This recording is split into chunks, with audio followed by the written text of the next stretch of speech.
नगर संघर्ष न्यूज मध्ये आपल्या सर्वांचे स्वागत। मी सागर दुस्सल। आपल्याला माहिती आहे कोरोना काळामध्ये आरोग्य विभागामध्ये काम करायला लोक मिळत नव्हती, नर्सेस मिळत नव्हत्या, वॉर्डबॉय मिळत नव्हते। अशा वेळेस कॉन्ट्रॅक्ट पद्धतीने जे काम करतात त्या लोकांना त्या ठिकाणी भरती करण्यात आली। परंतु काम झाल्यानंतर आपल्यामध्ये ती म्हण आहे, काम झाल्यानंतर एखाद्याला आपण विसरून जातो, त्या पद्धतीने काम झाल्यानंतर या कामगारांना कामावरून कमी करण्यास सुरुवात झाली आहे। आणि याच्या विरोधामध्ये जिल्हा रुग्णालयातील जे कॉन्ट्रॅक्ट कामगार आहेत त्यांनी आंदोलन केलं। त्यांनी आम्हाला कायमस्वरूपी आता या ठिकाणी कामावर ठेवा अशी मागणी केली। या संदर्भामध्ये सोमवारी निर्णय होणार आहे। सोमवारी या संदर्भामध्ये जिल्हा चिकित्सक आणि या कामगारांची एक बैठक होणार आहे आणि त्यानंतरच पुढचं भविष्य या कामगारांचं ठरणार आहे। जिल्हा प्रशासनाने तसेच सरकारी आदेशानुसार पूर्ण जिल्ह्यातील आरोग्य कर्मचाऱ्यांना 29 डिसेंबर रोजी कार्यमुक्तीचे आदेश काढले आहे। याच्या विरोधात मनसेच्या पदाधिकाऱ्यांनी तसेच महाराष्ट्र प्रायव्हेट नर्सेस युनियनच्या वतीने ठिय्या आंदोलन करून या कोविड योद्ध्यांना सरकारच्या भरती प्रक्रियेत सामील करून घ्यावे अशी मागणी केली आहे।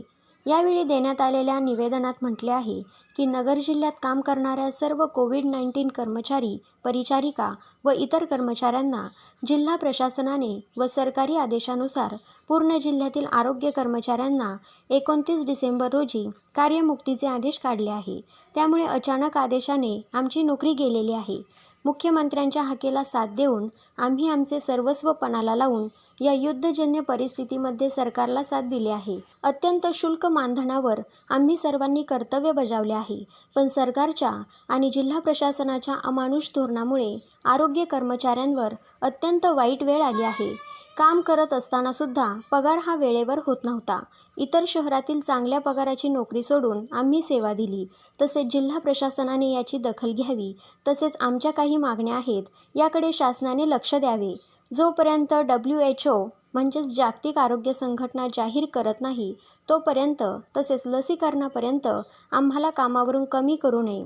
येथून पुढे होणाऱ्या NHMच्या आरोग्य भरतीमध्ये सरसकट DCH आणि CCC मध्ये पूर्ण नगर जिल्ह्यात काम केलेल्या कोविड योद्ध्यांना नियुक्ती देण्यात यावी। शासनाच्या जाहीर होणाऱ्या सरळ सेवा भरतीमध्ये कोविड योद्ध्यांना प्राधान्यक्रम देण्यात यावा। अंशकालीन कर्मचारी घोषित करून शासनाच्या विविध विभागातील जागा ठेवणे आदी मागण्या मान्य न झाल्यास Maharashtra state private nurses union या राज्यव्यापी संघटनेच्या वतीने आमरण उपोषणाचा व तीव्र राज्यव्यापी आंदोलनाचा इशारा निवेदनात देण्यात आला आहे। अहमदनगर जिल्ह्यामधल्या संपूर्ण ज्या कोविड नर्सेस आणि कर्मचारी होते त्यांना अतिशय अमानुषपणे शासनाच्या निर्णयानुसार हे जे सरकारी अधिकारी आहेत यांना आपण कलम कसंही म्हटलं तरी चालेल, कारण ह्यांच्या पेनाच्या सहीनं आमच्या सगळ्यांचा जॉब गेला होता।